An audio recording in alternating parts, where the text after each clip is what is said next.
Good morning, good afternoon, and good evening. Welcome back to After the Buzzer. I'm your host, Couper Moorhead, and we are talking about the Miami Heat's ninth straight loss, this one coming to the Detroit Pistons, 116-113. Of the Heat's 3 losses to Detroit this year, they have come on a grand total of 6 points, 2 of them in overtime, and then this one on a heartbreaker of a shot from Cade Cunningham, who banks in a 3 from the front, from the top of the arc. As tough a place as it is to bank in a shot over the arms of Bam Adebayo. Bam was dancing with him from the inbounds, moving his feet as well as anybody his size could possibly be expected to move his feet. He contests the shot really well. Cade just arcs it right up over the top, off the glass and in. And shots like that, they hurt, but they're sometimes, in some ways, they're just bad luck. Like if a guy banks in that shot as well as it's contested, there's only so much you can do about it. But even as the Heat played some of their best ball tonight over the past week to 10 days or so, they also put themselves in position to be vulnerable to that sort of bad luck. And that's, they've had some games like that, a lot of clutch losses in the past 2 weeks during this losing streak. This was another one, and maybe the toughest loss of all because of what the nature of that shot at the end. We'll talk about why they put themselves in a tough spot in a second. A quick standings update. The Heat are now 9.5 games back of the number 6 spot. 9.5 games back of getting out of the play-in. The Pistons also take the season tiebreaker. They clinched that. The play-in tournament is becoming not just a reality, it's becoming just about a certainty. As the Heat remain in the number 10 spot, as we're recording this, Chicago is still playing. But whether Chicago wins or loses, the Heat will still be number 10 because Chicago owns that tiebreaker. If the door was cracked open just a little bit coming in on still being able to climb out of the play-in, just about slammed shut, which at least offers a little bit of clarity because you're going to have to do things the hard way, whether it's win 1, win 2, at home, on the road. Just like the last 2 years, it's nothing easy. You got to do it the hard way through the play-in to get back in the playoffs. So why were they in a tough spot tonight? Well, first, the good things. Eric Spoelstra said post-game that they had kind of laid an egg against Memphis and New York on that brief road trip. But today they were worthy of a win. They played well enough to deserve a win, and they were right. There was a lot of good things happening. Tyler Hero had Oscar Thompson draped over him all night. He's had number 1 defenders all over him every game for about 2 months. That's just what's going to be the new reality going forward. He's going to draw that level of attention, and guys are pressuring up on him, going over the top of handoffs on pick and rolls, really trying to limit his threes. Tyler has done the work to absorb that pressure, get himself downhill, get into the paint for his floaters and for layups. He's done well there. Khalil Ware had some good moments, some nice rim protection moments with blocks. Some nice finishes. He had a couple catches on short rolls where he finished with his little floaters. Davion Mitchell had a couple of really nice drives. Bam Adebayo was awesome tonight again. 30 points through 3 quarters on top of 8 assists, 9 rebounds. But you put all that together, and here is why it was still a clutch game and why the Heat were in trouble, why they were vulnerable to that tough shot at the end. The number is 70.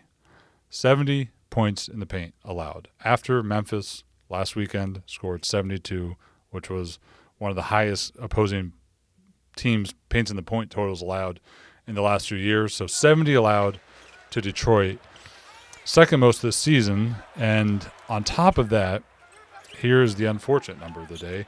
The Heat allowed 13 dunks. I'll repeat that. They allowed 13 dunks. That's the most they've allowed per second spectrum tracking data. Those are the most dunks they've allowed in a single game in at least the last 12 seasons. We've said it again and again on these videos, but when the Heat, this defense isn't designed to allow paint scoring like that. Their number 1 philosophy is to limit rim attempts and especially limit, dunks. Tonight it wasn't just lobs and dump offs off drives and quick little passes in the paint. There were straight line drives tonight. There were guys attacking mismatches. There were some offensive rebounds. Offensive rebounds hurt them late, especially. And then you also had guys, Detroit plays fast, and there are guys like Ron Holland coming down straight down the floor in transition and scoring, even though your defense is almost set up. So it's not what Miami's defense is really built for. They're not built to absorb that level of paint scoring, that level of paint efficiency. I think Detroit had 44 attempts in the restricted area tonight. Again, signs of the Heat's defense not functioning as intended. So basically, all those paint points, the Heat had an early 12-point lead. Detroit was a little flat in the opening, and the Heat jumped on them. The Heat were up 12 early. And, those early 10-point leads, it's whatever. I don't really even consider those blown leads, but they did have a decent lead early. But after Detroit comes back from that, because you're giving up so many consistent paint points, you're basically trading buckets all night. Every time you go up 3, 4, 5, Detroit is coming back with a layup, with a dunk, with a hook shot, with a floater, with an offensive rebound. Yeah, they hit a couple threes, and they ended up shooting 39% from 3 tonight, but they only took 23 threes. And 10 of those came from Malik Beasley, who was taking some tough shots. He made 5 of those. But for the most part, Detroit wasn't really beating them, wasn't catching up, wasn't staying in the game with their threes. It was the paint scoring that was sustaining them throughout. So back and forth, back and forth, back and forth, trading buckets for the last 2.5 quarters of the game. Then you're in clutch time, right? And other than the Memphis and New York games, a lot of these games have been clutch games. And what we've seen is, things have gotten tight. The Heat's offense has struggled in these clutch games. Miami had 4 points in the last 4 minutes, just one field goal, which was a baseline jumper from Tyler. The other 2 points came when Tyler actually drew a go-ahead foul. He got Jalen Duren in the air, got himself to the line, put Miami up. That happened right before the Cade Cunningham banked in 3. And, there's only so much you can keep saying about these clutch games when sometimes it's just make or miss. You just need some shots to fall. But even though they didn't have Wiggins tonight, Andrew Wiggins was out, one thing that's been a consistent theme is that the Heat don't have a consistent, reliable closing lineup.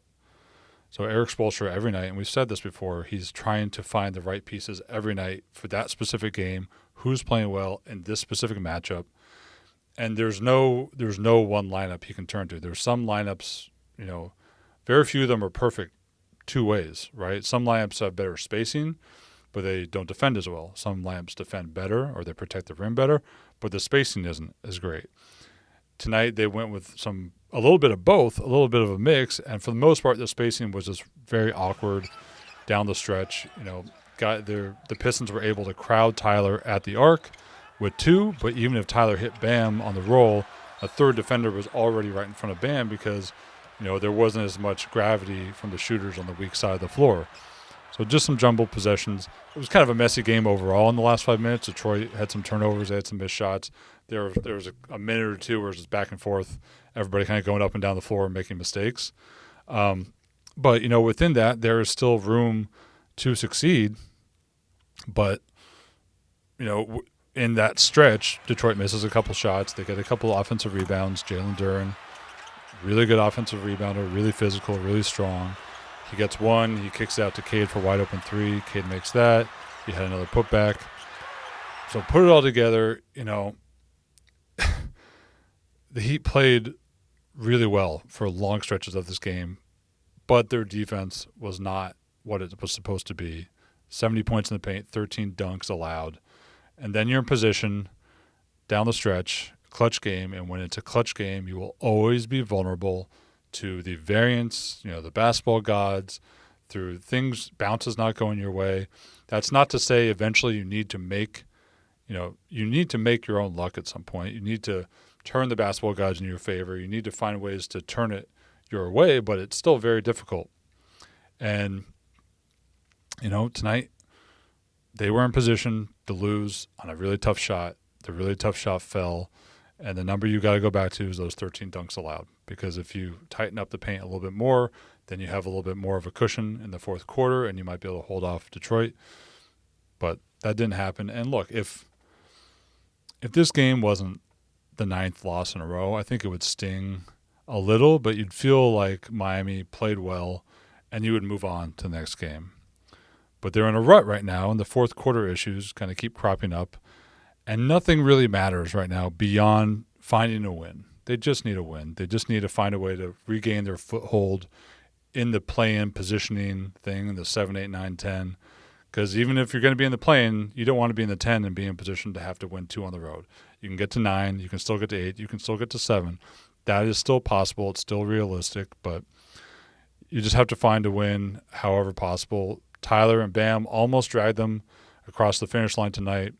They were worthy of a win, just fell short, put themselves in a position to be vulnerable to bad luck, and Cade hit a heck of a shot, and you tip your cap to him on that one. So that's all for now. This is a homestand, so we'll have a lot more to talk about coming up. For now, that's After the Buzzer. I'm Couper Moorhead, and thank you for joining me. Take care.